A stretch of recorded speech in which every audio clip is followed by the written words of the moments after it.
your build kind of stand out. The next thing I want to kind of go over is wood. If we kind of zoom in here, you've got like connection points between your wood. If you basically put in all your wood and it's all the same texture, it's not really realistic. So if I come here and I paint this and it looks like that, it doesn't look exactly realistic. So make sure that you're, if the wood's going this way, boards usually go with the grain,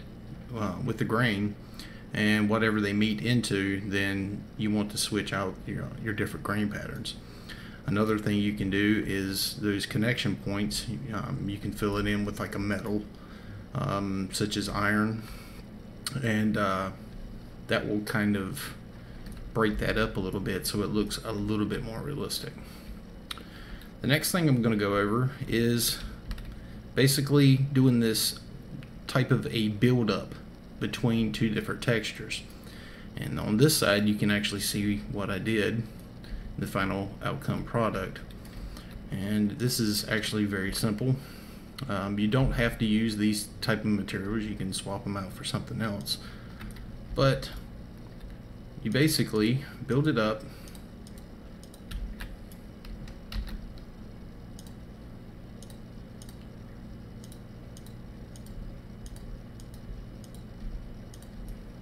let's go ahead and just fill this whole entire section line up, and we'll basically just put these rocky outcroppings or whatever you want to call them, little protrusion bricks,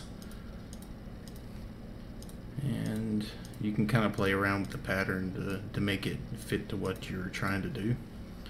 But after you get it up there on your particular wall, select it and hit it with your smooth tool once, twice, depends on what you're trying to go for.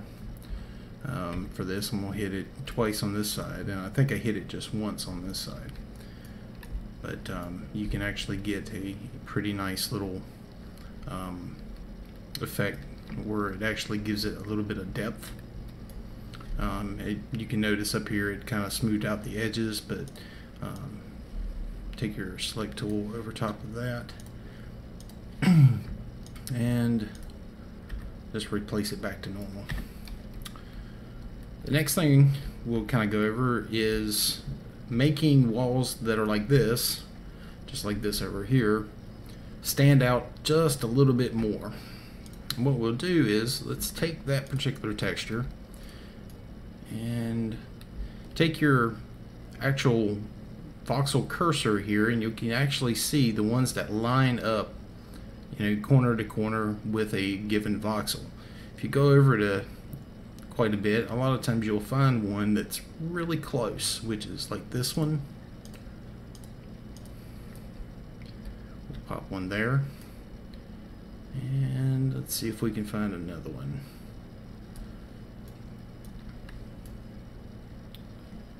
And let's go with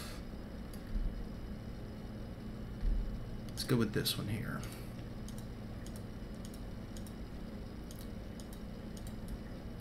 The closer to these actual material lines, the better.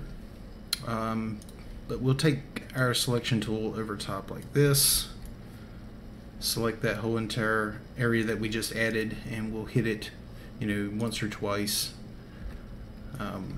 And what it does, it'll actually give that material an actual texture coming off of the wall, and it'll make it kind of stand out a little bit more. A little bit more realism. Like most walls, they're not perfect like this, and in reality pretty much nothing's perfect. So by doing this, you kind of give it a little bit more depth and a little bit more realism. This kind of takes us back to what I did over here, is with your connection points like this. You want to kind of mix it up. Don't have all of your textures all flowing in the same direction. If we come over here to our wood, let's go to stripe wood, and we'll take our horizontal stripe wood. Let's select this one, and we'll paint that. Okay, I didn't select it, so let's try that again.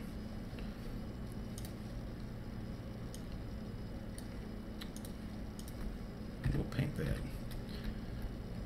Just by changing your wood grains, it actually will make a lot of your stuff look a lot better. Pretty much goes along with what I was saying about this over here. Over here, I've already kind of pre-painted some of this here. There is a horizontal grain, and this works really good for like your 45-degree angles like this, connecting in between your boards. But the downside is it only works on certain sides. I think it only works on like two sides, or two faces. It doesn't work on every single face, but it does break it up a little bit and makes it a little bit more realistic. All right.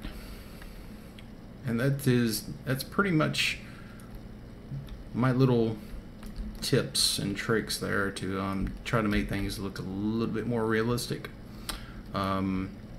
Another thing that you can do is like on shingles, pretty much the same thing with the add tool. You know, stuff like this, you kind of hunt around until you find where, like this one here, the line kind of meets up with the actual voxel, and you know, throw a little bit in there to kind of break up the pattern a little bit, and it'll actually kind of make it pop out a little bit. All right, and let's go ahead and let's see. Got it. It's fighting with me this morning. Okay, so I'll kind of do again what I did over here on this board. Basically, we'll add a few boxes here. See, that one's way off. It's sitting right in, dead in the center.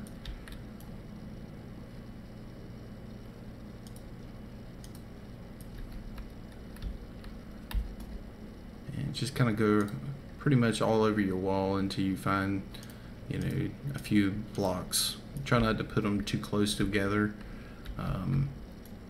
It'll kind of break up that effect. But so we have a few blocks sticking out here. We'll go ahead and select all of these and push this out. We'll hit it 2 times. You can see it actually gives it a little bit more depth to the wall, so it actually kind of breaks up that pattern a little bit, and it's not so repetitive, I guess you could say. So with that, that is pretty much the tutorial. Wait a minute, we forgot one. This one. You can do the same with sandstone. You can do it with these big blocks. It takes a little bit more to work with, but you can do it with these smaller patterns as well. For like here. And let's go with this one down here. And let's go with this one.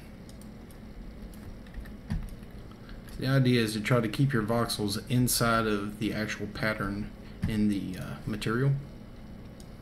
And we'll grab this, pull this up, and we'll tap it twice just to kind of make that wall pop out a little bit, to give it a little bit more texture. So there we go. Hope you enjoyed that tutorial.